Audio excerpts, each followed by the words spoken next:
on the power of software. Joining us live by satellite from the USA, please welcome Bill Gates.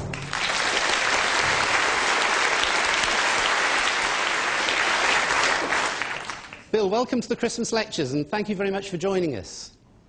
It's great to be here. Bill, we have a question from Thomas, who's sitting in the audience here. Thomas, do you want to ask Bill your question? What do you think computing will be like in 50 years when I'm your age?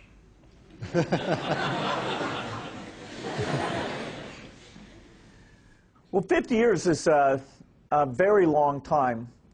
If we look 50 years ago, computers were so expensive that people thought of them as just for governments or big companies. And in fact, they scared people.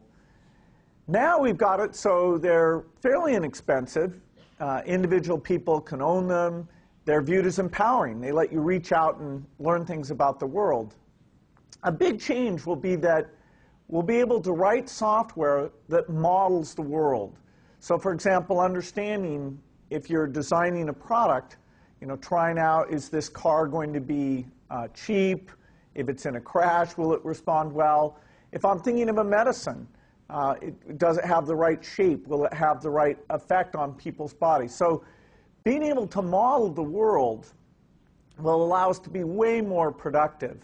Also, in the time frame you're talking about, we'll even have robots, computer-controlled machines that can do hard tasks. Today, some robots clean up the carpet, but that's very simple. These robots will be able to see and walk just like human beings, and so it'll be a radical change, and that'll probably happen even in 25 years. For the next 25 years after that, I think we'll all be surprised, because computing could go a long, long ways from where it is today.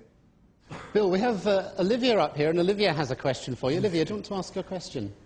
Do you think computers will ever be able to think for themselves? That's an excellent question.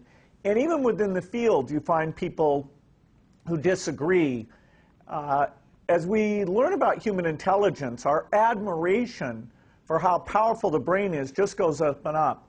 The way that an infant can acquire vocabulary and common sense and a sense of time and just pick up a book and learn new subjects, we still have nothing that's even close to that.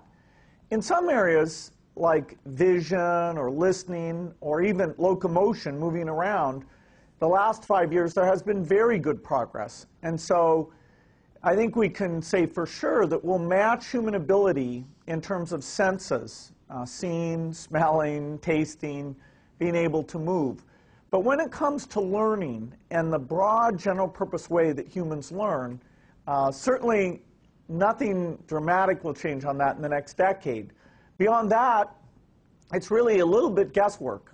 People like myself think, yes, computers will eventually be smart. It's a little bit scary, but getting the computer to be a little bit smarter and to be an even better tool, I think, can be a very positive thing. Bill, perhaps you could finish with one last question, which is to do with an area that's very close to my own research interests, which is use of software in medicine and healthcare. What do you think the exciting opportunities are there? The most interesting area today, if I was a young person, is on that boundary between the very best computer science and medical advances.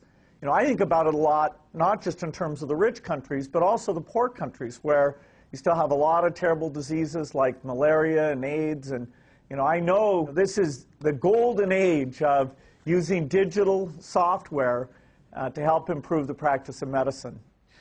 Bill, it's been a great pleasure talking to you, and thank you very much for joining us. Thank you.